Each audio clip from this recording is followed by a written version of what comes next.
Hi, this is Kara from the Special Needs Mom podcast. And this is Angela from Especially Organized, Sensible Solutions for Special Needs Moms. We have this heart for special needs moms. And so we thought, you know what, let's combine forces.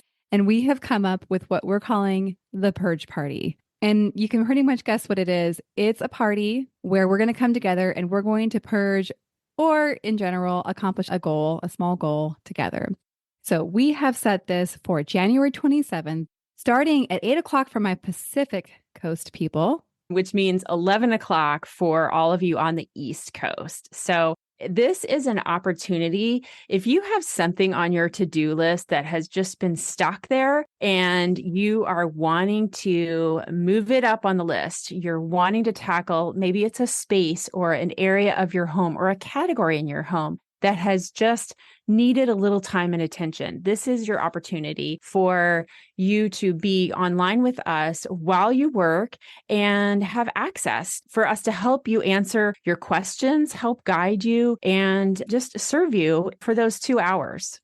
Yeah, exactly. And I think you can tell like what we've designed is just this very high level of support for that project that you just haven't been able to tackle on your own. The thing that we are envisioning is that you get to leave this purge party feeling so accomplished because you did the thing. You started the year off getting that thing done that you were stuck on last year. And so it's a momentum builder, if you will. You can go ahead and sign up. We have a link ready for you, and we are offering this for $40 for the whole experience. Absolutely. And we hope you'll join us. I think it's going to be really fun. It's going to be a great group of moms of special needs kids. So we all get each other. We all have an understanding of what it's like to have something on our to-do list, but just we haven't been able to tackle it yet. So I hope that you will join us. We're super excited to bring this to you, and we are thrilled to work with you. All right. We'll see you all there.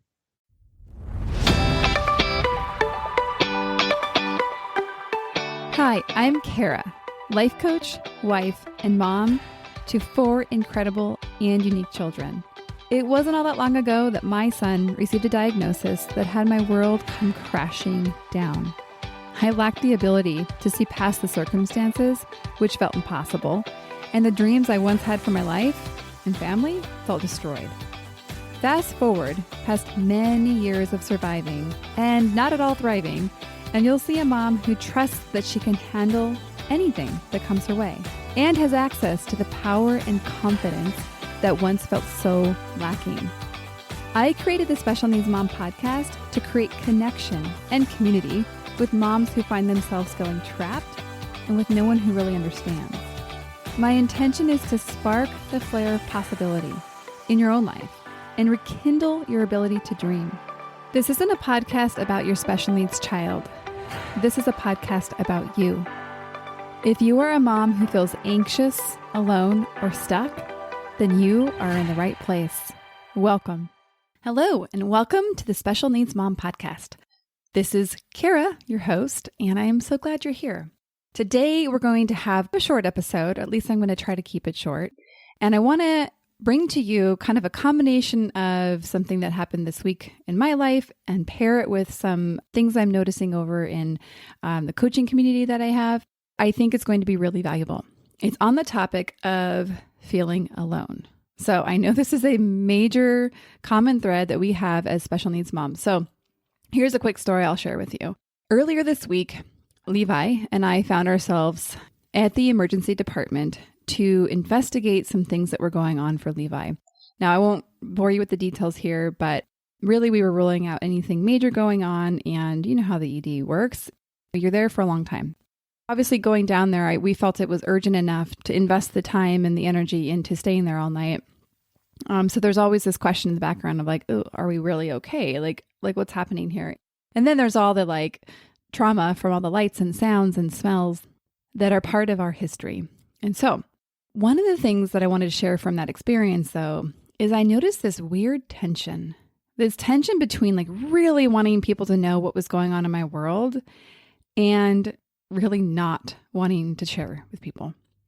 And I thought it was interesting. There was this dual experience that I was having. There's this urge to share, to tell, to have people know, to not do this in silence or in secret or invisibly. And so there's this desire, I think, that we innately have to be known, to have people know what is happening for us, to know our lives, to know how we're doing in our lives. And so this story, in combination with some things that came up in the Pathway to Peace coaching group, really inspired this episode. I knew I needed to get an episode in, and I'm a little behind in my actual planning. And so I was really sitting with what do I want to bring to this community? And it was this. So I'll give you a little context into what was coming up in our community. So a lot of times when we're coaching in the group, moms will share.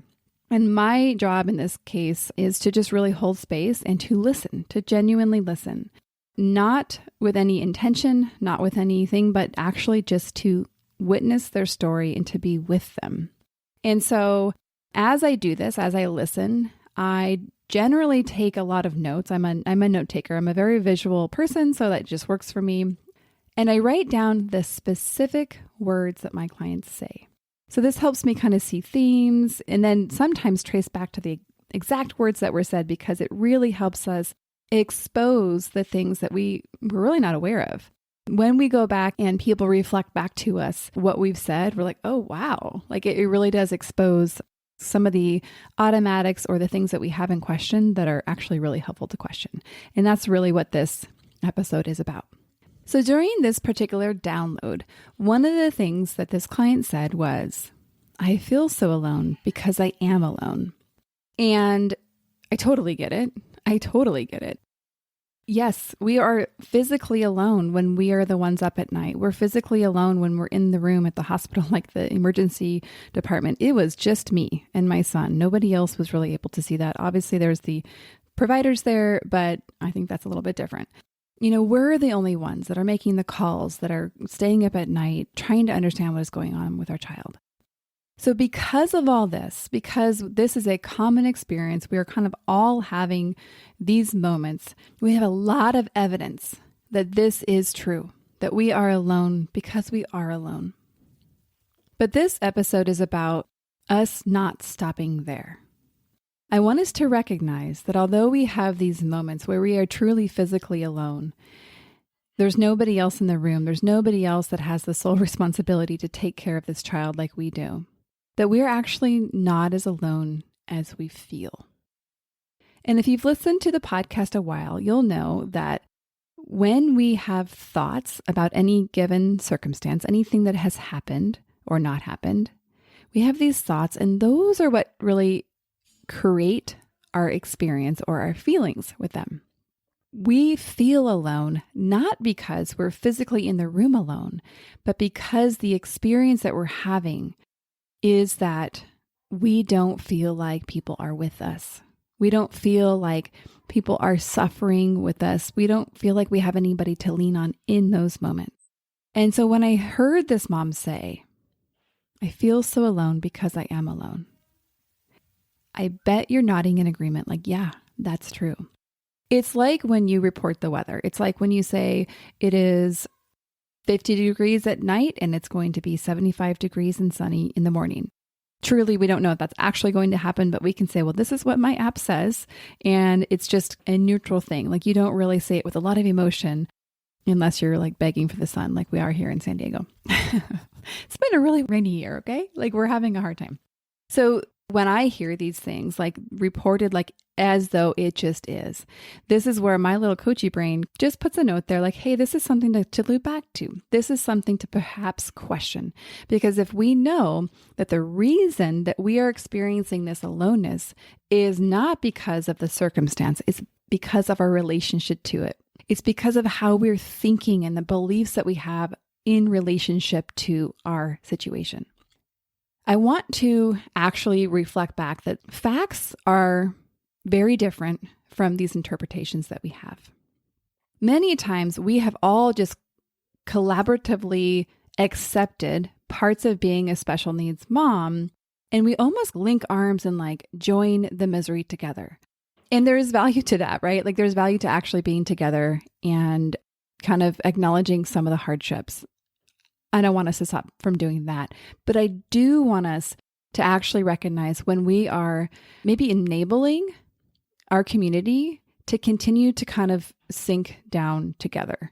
So what I'm visualizing now as I'm saying this is actually, instead of us kind of being in this boat and it kind of getting heavier and slower and harder, I'm hoping that this episode inspires us to hold ourselves up a little bit together collaboratively. So this is something that can be so valuable in our community, is actually to have one of us break the trance of all believing this together.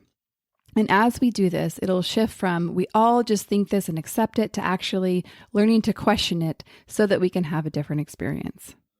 Okay, so I want to just briefly touch on facts. I think it's important to recognize what facts are. Facts are concrete. They're actually quite boring. They're agreeable to everybody. It's like water is made of 2 hydrogen molecules and 1 oxygen. That is a fact. We can prove that through chemistry. Okay? So then a thought about water would be like, water is delicious. I don't know. It's kind of a random fact I chose. I get it. And so back to kind of this thing that I want our community to question is that the reality is that we are not alone. Or at least in the way that we are using this evidence to make ourselves feel really bad. So your job now is to actually create counter evidence. And I'm going to get you started here. So you're listening to this podcast. Therefore, you are among hundreds and actually thousands of other moms that actually totally get your life. I've been actually dialoguing on Instagram with a local mom here that it's funny. I probably have only like face-to-face talked to her like very few times, like 2 or 3 and very short. But she was in the hospital the week before. And so I was kind of supporting her. I thought it was so funny that we were then in the hospital, or at least in the ED, like right after they left. So I messaged her like, guess where we're at now? And we've just been dialoguing back and forth about the experience, about the sibling experience, about all sorts of different things. And it's funny because we're really not that close. Like I said, I've really only met her a handful of times, but me leaning on her as somebody that totally gets it has been so valuable. And interestingly enough, I wasn't necessarily messaging all of my besties this night I referred to in the hospital this week. I was just chatting with her. Why? Because she totally got it. And I knew that for her prayers that would hold me up would be so specific to actually the support I needed at that time. So back to actually debunking your current list of reasons that you are alone. As I mentioned, we have this community, this podcast community, where there's all these other people listening to these same episodes that you are listening to, nodding their heads just like you. I know this because I get to hear from them. I get to hear that, oh my gosh, I was nodding my head and like totally agreeing with this or that. And my guess is you probably have at least one family member that is deeply involved, perhaps this is your husband, that is deeply involved in the details of your child's care. Perhaps you have even more than that in your family. You likely have an entire school team that is supporting you and your child. Now, I get it if sometimes you're like, well, they are there, but they're like not supporting me in the way that I would want them to. That's a whole nother conversation. The point here is though, you're not alone. You truly are not alone. And so rather than accepting this thought that you are alone and then just cruising with it for the rest of your life and perpetuating the experience of, gosh, aloneness, which is a real hard feeling, I will say, I want us to start really kind of, again, questioning and debunking that myth. And so the thing I want to leave you with is to give you 2 very simple questions to break down the strength of this belief by questioning the thought. So here's how I want you to look at this. When you find yourself feeling alone, and you can do this with any feeling, but we're focusing on alone. When you find yourself feeling misunderstood, when you find yourself thinking, nobody gets this, I want you to question this and say, is this true? So that's your first question. Is this true? And your first response might be like, yeah, man, it's true. And this is why. And you'll have great reasons. And then the next question is, can you know this is absolutely true? So the idea here is the second question allows you to recognize it actually is not a fact. It's helping you shift and say, oh, I think it's true. It feels true, but perhaps it's not a fact. Perhaps it's something that I have created in my mind, which is a thought. And therefore, it gives us options. Facts we can't change. That's the thing about facts. Thoughts we can. It sounds so simple, but it's so powerful. And so these simple questions will allow you to shift from being kind of a victim of the situation. I even just think about the moments where I feel alone. Man, it feels so disempowering. It feels so powerless. You feel like you cannot change anything. And these questions will allow you to shift to kind of being at cause or being in charge of creating how it's going, creating how you're feeling, creating actually even perhaps who you reach out to. And this will, again, shift you from really feeling very powerless and perhaps trapped to moving towards maybe feeling some agency or feeling power or feeling just that shift where no longer you feel trapped and you feel like, oh, okay, it feels a little lighter. And that shift is such a relief when there's so many things that we are doing that are very, very hard. This is one area where I want to lighten the load, just like I described this little ship picture. This is where we're really lightening the load together. And I think it'll be even more valuable as we do this as a community because it's so easy. One of the things that we do is we go to our people that we love and love us, and we tell them these things and we get them to agree with us. We get them to agree how hard it is and how alone we are and how nobody understands. And this just allows ourselves to build the belief because our brain loves certainty. It loves it so much. And so the more certain we can feel about something, even though we don't feel good, our brain will feel satisfied. And so it wants to keep you there, believe it or not. It wants to keep you at this place where you're holding on to some of these thoughts that are actually creating a pretty negative experience. Okay, I'm a little bit fired up now. I feel like I can kind of keep going at this point, but I do want to keep this episode to be pretty short because it's very specific. I give you 2 very actionable questions. So the 2 questions again are, when you're breaking down a thought, the first question is this true? Can you know this is absolutely true? So your cue to ask yourself these questions is when you're not feeling great, when you're feeling alone, you're going to ask yourself why you feel alone. And whatever you come up with, it's going to be your thought. And that thought is the one we're going to be breaking down and questioning. Okay. My invitation to you is to ask questions, is to approach me with where you might feel stuck. You might be like, I get you, but I'm actually not clear on what I'm thinking. I'm not clear on what my thoughts are that are creating this experience. So wherever you might feel stuck, or if you notice any point of resistance to this episode where you're like, yeah, not really feeling me, if you will, those are really good clues for you. I want you to pay attention to those. Those are so important because that might be where you just are kind of holding on to something for likely very good reasons, for safety and security and for certainty, that perhaps when you feel supported enough, you won't need to hold on to those. All right, you can reach out to me via the website. All of the contact information is always on the show notes. And also, I want to encourage you to schedule an activation session. These have been so fun. I have been loving doing these so much, and I'm going to bring more episodes. They have been very well loved, the podcast. And so I'm going to keep bringing them, and I would love to see you featured on one. And so we will see you on the next episode. Be well. One more thing before we officially wrap up this show. Sometimes when I'm listening to podcasts, I have the experience of wanting more. I'm listening at the very end thinking, I sure wish that episode didn't end. I invite you, if you feel in any way the same way, I invite you to the Special Needs Mom podcast community, which is a free group that I host on Facebook, where we as a community of fellow moms who listen to this podcast and are experiencing life in similar shoes, get to talk to one another, get to share stories, get to actually interact. I hope you'll consider joining. See you over there.